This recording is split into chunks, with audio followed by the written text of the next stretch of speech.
Hi, everybody. Well, it was a fun game to watch, but unfortunately, it's nothing but heartbreak for the Green Bay Packers in Detroit as they fall on a last-second field goal, 34-31.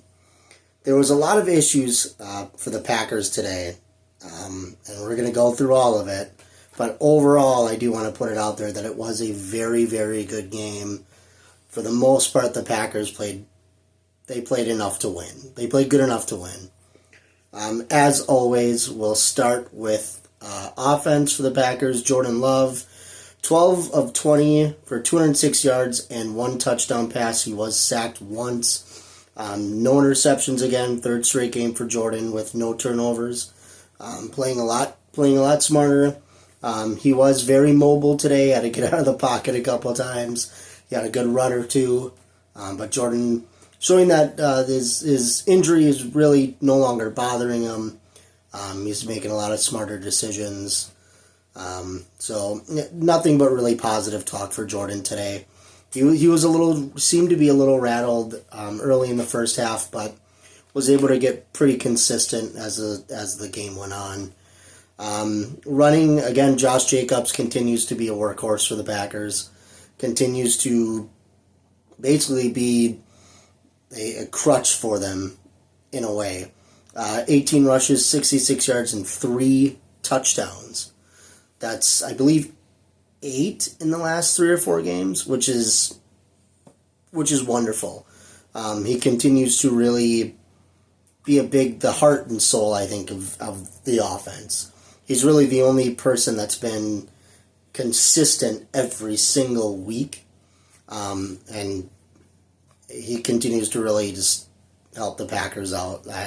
I'm very, very... The beginning of the season, I know I said I was really on the edge about Josh Jacobs, but in the last 3 or 4 weeks, I've really come around to really, really love the signing. Leading receiver, Christian Watson, 4 receptions for 114 yards. Unfortunately, he did lose a fumble. It was second half, I believe it was. Big catch, big yards after catch. He makes a jump, tries to hurdle, and unfortunately gets the ball knocked out. Big turnover. The drive was going really, really well, but unfortunately it was a drive killer. Other receiver, Dontavian Wicks, 4 receptions for 49 yards. He had a couple of big catches late in the game that kind of kept the Packers moving, Packers involved. Tucker Kraft again continues to be heavily involved. 3 receptions for 41 yards and a touchdown. Really nice touchdown grab, kind of grabbed it out of the air. Really a nice bullet pass from Love. Obviously on the offense, Romeo Doubs is still out in concussion protocol. So other players again having to step up, like I said last week and the week before, kind of changes in who's going to be consistent, who's going to step up and make plays. This week it seemed to be a mix of Watson and Kraft. Jaden Reed, for some reason, really low snap count today, less than Wicks. So that's something to kind of be mindful and watch. I'm wondering why that is. He had no receptions today. He was targeted once. So I don't know if he's injured, something's bothering him. Maybe it's his ankle again. Really kind of unsure. The Packers' defense was the reason they lost this game. 110% I am putting this loss on the defense. We'll go with the stats quick, and then we'll get into it. Keyshawn Nixon, he had his first interception of the season, so that was neat to see. Quay Walker led the team in 6 tackles, and Rashawn Gary had a sack. Again, the defense was extremely inconsistent.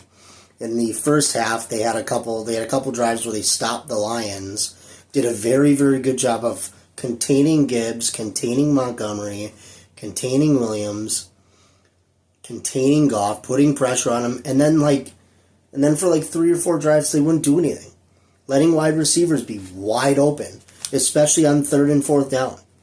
It's you cannot have wide receivers wide open on 3rd and long. Or 4th and long, or 4th and short. The Detroit Lions were 4 of 5 today on 4th downs. 2 of those were in the red zone, and 2 of them were a touchdown. The 2 that were in the red zone. You can't let that happen. That's 4 drives that should have ended. And I believe Detroit got points on all of them. So the defense needs to be consistent in how they're putting pressure on Goff, because if it's a third and long, and they're bringing the heat, they're bringing the pressure, which is fine, but they're in zone and they're just letting wide receivers get wide open. Amon-Ra was wide open how many times? Tim Patrick was wide open how many times? You cannot consistently be beaten on 3rd and 4th down, which is the main reason why the Packers lost today. Honestly, the real main reason. Big losses on defense today. Lucas Van Ness went out with a thumb injury. Evan Williams was taken to the locker room, was evaluated for concussion. Javon Bullard went into the locker room. He was around on crutches. So with already being down Jair, already being down Edgerrin Cooper, now Van Ness, I don't know how bad the thumb injury is. Williams, he'll probably be in concussion protocol now for the rest of the, maybe into the Seattle game. And Javon Bullard being on crutches is not good. So that's 4, 5 guys that went down and are down. So the Packers, the injuries are starting to mount up. And this is not a time for the injuries to mount up, especially if you're trying to make a playoff push as December begins, because now this is serious football now. If we go over the team stats, the Green Bay Packers had their time of possession 23 minutes 54 seconds compared to Detroit's 36 minutes and 6 seconds. So Detroit controlling the ball for the majority of the game. Detroit ran 76 plays compared to the Packers' 45. So Detroit running 31 more plays. That goes along with not being able to stop drives, because these drives continue and then they just keeps going. First downs, the Packers had 17, Detroit had 27. Third down efficiency, the Packers 1 for 5. Again, inconsistency in the offense as well. Not understanding that. Detroit was 7 of 15. Packers didn't go for any 4th downs, and like I said before, the Lions 4 of 5. That's where the game was lost. Penalties. The refs, I'll just say this right now, and I'm not blaming the refs, but the reffing was absolutely abysmal. Missed calls, dumb calls. The refs really prime crappy officiating, which has been a problem all year. So I'm not blaming the refs for the Packers losing, but I'm definitely going to call them out on their inconsistency. Christian Watson gets a OPI when the Packers are all the way down in the red zone, near the goal line, late in the game, in the 4th quarter, where a touchdown would have given them a 4-point lead, and Christian Watson gets a stupid OPI. And that's not the issue. The issue is the Lions did it on their next possession with a couple minute or so left in the game, did the same exact thing. Amon-Ra did the same thing Watson did, and Amon-Ra doesn't get called for it.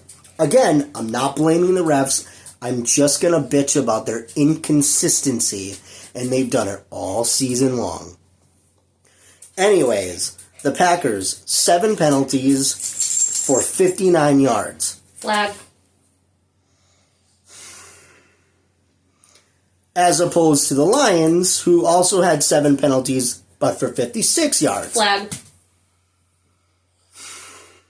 Flags. All over the place. Over 100 yards in penalties for the entire game. The refs, we played some ref ball today.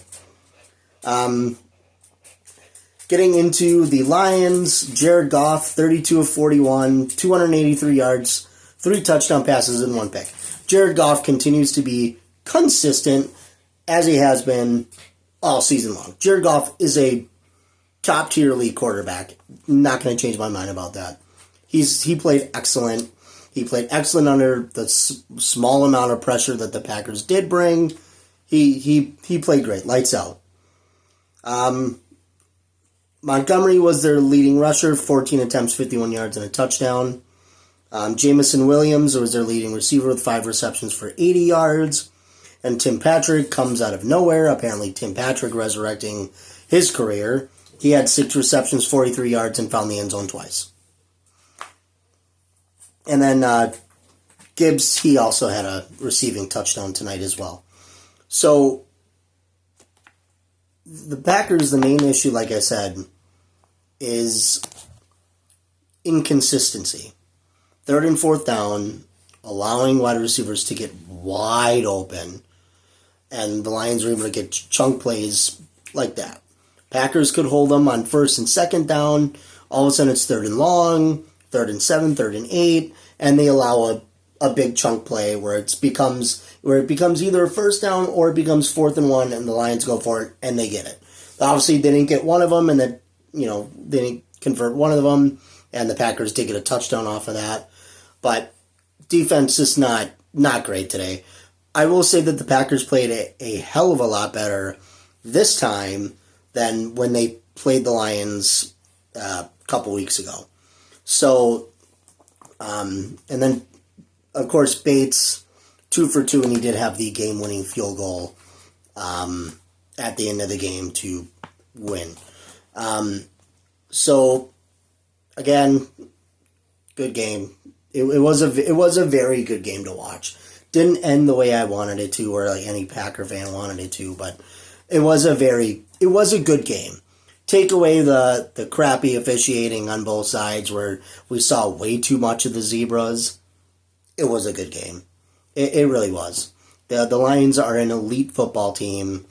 They're 12-1. Next week is going to be their biggest test of the season as they play Buffalo, who just won their division last week. So we're going to get maybe a Super Bowl preview next week in Detroit. That'll be a lot of fun. As it goes for the Packers, they are now 9-4, and they play Seattle next week on Sunday Night Football. Seattle, I believe, is 7-5. With the Packers losing tonight to the Blue Kitties, they're pretty much out of the race for the North. And unfortunately, with the Vikings being consistent, the Vikings already have 10 wins. The Packers would need to win out. The Lions would need to lose out. And the Vikings would need to lose to at least the Bears, which that could happen. But I don't see Detroit losing any. Detroit may lose next week, but I don't see them losing. The Packers, they now have Seattle. Seattle's coming off a win. It's in Seattle. The Packers don't play well there. It's a very difficult environment to play in. Geno Smith, the Seattle quarterback, has been up and down all season, but he stayed consistent. Obviously, you have to deal with DK Metcalf, JSN. The Seattle's got a lot of weapons, and Packers now have 10 days to get healthy, get it right, tweak up some stuff. I don't think it's the end of the world. The Packers are still 9-4. They still hold a playoff spot if the playoffs were to end tonight. The world's not coming to an end. But the Packers do need to win now, especially this next week. They still have Seattle, New Orleans, and then they still have to play the Vikings in Minnesota and the Bears at Lambeau. So 2 divisional games, and the next 2 are conference games. So hopefully the Packers can tweak it up. I do believe they can win out, but a lot of stuff to fix. But like I said, good game tonight. On to Seattle. Back go.